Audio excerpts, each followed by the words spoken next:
God said, what you going to do now, huh? Boo, what you going to do? You're going to learn how to love them where they're at. You're going to learn how to not judge them. You're going to learn how to love them where they get pliable to you and they get vulnerable to you and they're laying their guts out there because they for so long had put walls up in their lives to protect them from people hurting them, and all of a sudden they're going to let those guards down because you showed them the love I wanted you to. And when I walked out of that place, I walked out with the Holy Spirit. I'm telling you something. I walked out of that place with an advancement on my life where everything the devil stole in 16 years of my marriage, in 16 years of my mess that I did, stuff I did to create storms. He said, because of your obedience, 1 ounce of obedience will do more for you than all the prayer in the world. Even when you don't understand why you're in a place you're at, God's got you there, and He don't make no mistakes. And the quicker you start praying, God, let me learn what I need to learn out of this season. Let me hear your voice. Don't let me be distracted. I lay hands on myself every day. God, hold my ears. Don't let me hear things that I don't need to hear. Don't let me look at the way. Don't let me try to be like somebody else. Just let me stay me. I can't preach. I can't hoop. I was listening to somebody the other night on Instagram hooping, and I was like, I think I'll do this. If I tried to hoop, y'all know what hooping is? Y'all know what hooping is? You don't know what hooping is, boo. Hooping is where, and God said, and He said, you only need about 5 minutes of a sermon because you hooping the whole time. You really don't need much of a sermon. I mean, it's good and all, and it gets people hyper, but what's it doing? Right. What you doing? Come on. What you doing in that season that you're in right now? Are you getting everything? Y'all, by the time I walked out of Blooming, this is for y'all tonight, because there's some weariness in this place, and don't get weary in well-doing, for in due season you shall reap if you just don't faint. If you just allow your mind to shift and allow your mind to get into connection with God and say, God, I know that you haven't forsaken me. I know the whole world's walked out on me, but I know that you didn't create no mess, because you said I was beautifully and wonderfully made. You said that you had plans to bless me and not harm. You said it, God. You said don't get weary, so I'm not going to get weary. One more foot in front of the other. When I walked out of that place, who am I? Who am I? I was in a special ed class, 6th grade, because I couldn't talk, didn't know my phonics. I was on ADHD medicine. They knew something was off in me. I know that shocked y'all. Who am I? By the end of February, I remember my last day was January 1st. By the end of February, not one single weekend was open in my calendar. Not one. Because when God says, you did it, boo. You did it. You did it. You passed this test. You did not get weary. You did not allow yourself to look at what was going on the inside or going on around you. You didn't allow yourself to be controlled by your emotions. Instead, when you would get those emotions, you put them right back into alignment. Instead of allowing yourself to get out there and try to touch and hold on to somebody else's. It gets weary in ministry, don't it? It gets weary. It gets weary in your job when you walk in and you're doing all the work and the boss takes all the credit and never tells you you did a good job.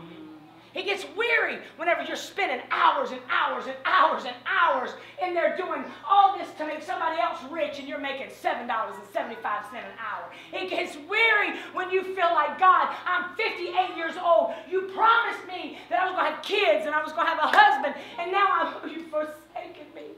Are you going to say, oh, I probably tried to help you out a few times. I probably danced with a few guys I shouldn't have. I probably stayed with, Junior for 19 years, and I knew he wasn't the one, but I stayed. I thought maybe it was going to work, but he didn't. And understanding Joel 2:25, God said, I'm going to restore everything. Everything. He says that I'm going to do exceedingly, abundantly, more than you can ever ask or think. He says that I'm going to restore everything the devil stole, but you know why you can't get it? Because we're still stuck over here in 4 years old when our daddies molested us, and God's over here trying to give us this great husband, but we can't lay down with our husband and be a wife, because every time he does, we see that man on top of us, because we never allowed ourselves to get healed. Because you never are walking into a church where they just say, baby, get up here. We're going to press in. We're going to get to the root of what's going on. Instead, we will watch Ilana. We'll get on there and watch Help Desk. We'll watch all these shows for somebody to tell us what's wrong with us when you really know what's wrong with you. But we don't want to go there. We don't want to go there because it's uncomfortable. But I don't know about you, but I ain't never seen a woman have a baby with her legs up in them stirrups going, ugh. Give me some lemonade. This feels so good. Yeah, those contractions. Oh, that feels great. Can you send me another one? I'll take 10. No, when something's getting birthed out of you, when life is about to come out of you, when that pain is being birthed out of your body, when you're finally about to get to that advancement, it always gets toughest, it always gets hardest, it always feels like you want to curl up and die. You feel like nobody's ever going to know, nobody's ever going to recognize me, I'm never going to get a break. You want to quit, but you got to start putting yourself with them legs in that steward like you're fixing to have a baby. Because one thing I remember, I'm not real good at tolerating pain. And when I felt them contractions coming, I was going to do it all natural. I was one of them ladies. I was like, I got this. I'm going to have this baby all natural. Yes, I am. And all of a sudden, I was like, epidural! They said, baby, you only 2. I'm like, I don't care. I'm paying $1,000. You better give me something. I'm paying for it. I want it now. But one thing I realized when that baby was coming, it didn't matter if I was singing on the biggest stage. It didn't matter if I was in the mall shopping. It didn't matter where I was or what I was doing. When it was time for that baby to come, all of a sudden I had to stop everything because it was about to come. Right. Your baby, your purpose, everything that God has called you to is about to be birthed, and all you need to do is push. Amen. You got to get to that place where you're sick and tired of being sick and tired. That's right.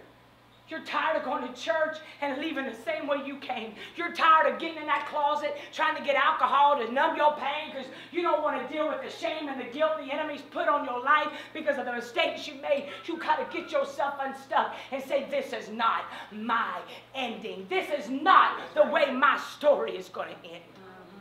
And I'm going to tell you something. If you're in a place in your life where you feel forgotten, where you feel like you don't matter, where you feel like that you've done so many doozies, the whole world has done said, we done heard you say 15 times you got saved. You ain't saved.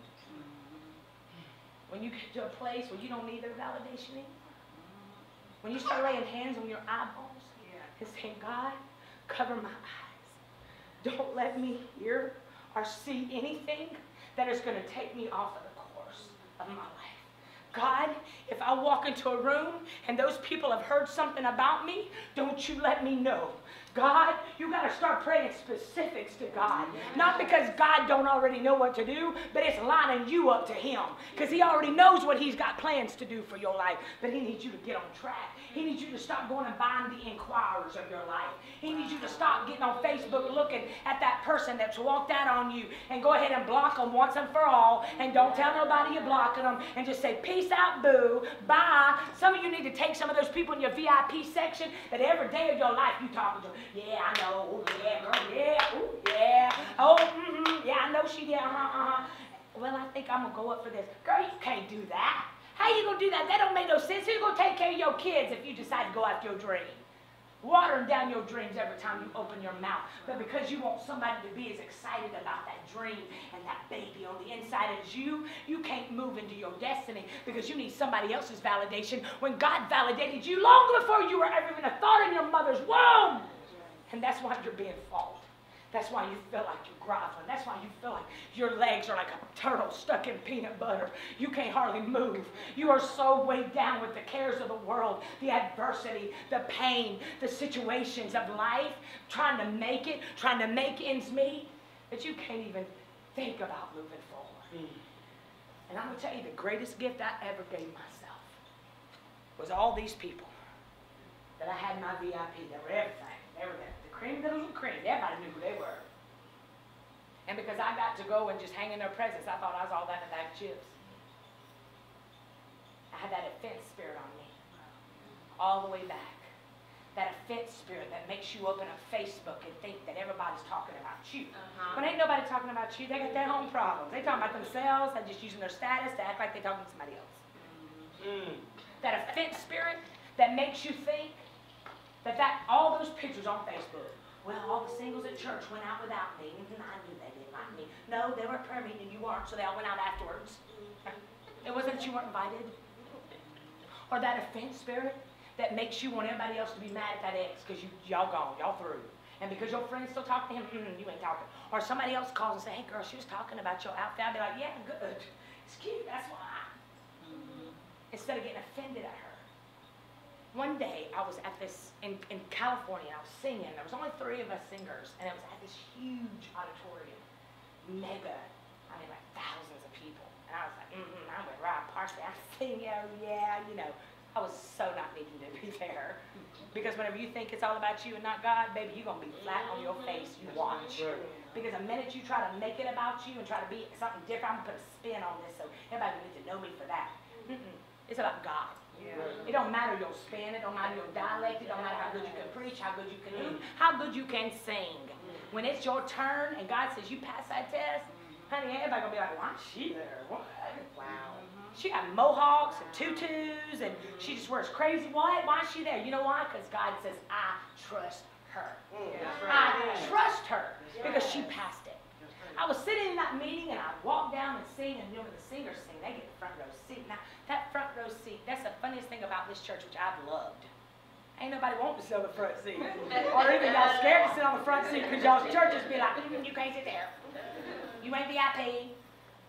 I don't know what y'all's deal is. We might need to get healed from some, but the seat was sitting there. They come and walk us down, and we sit there, and I'm like, we sang so good tonight. You know, I was so caught up in me, and I really wasn't caught up in me because one thing that I've discovered about people that are caught up in themselves is they're very hurt.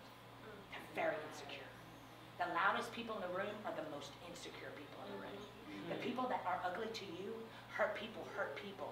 But baby, healed people heal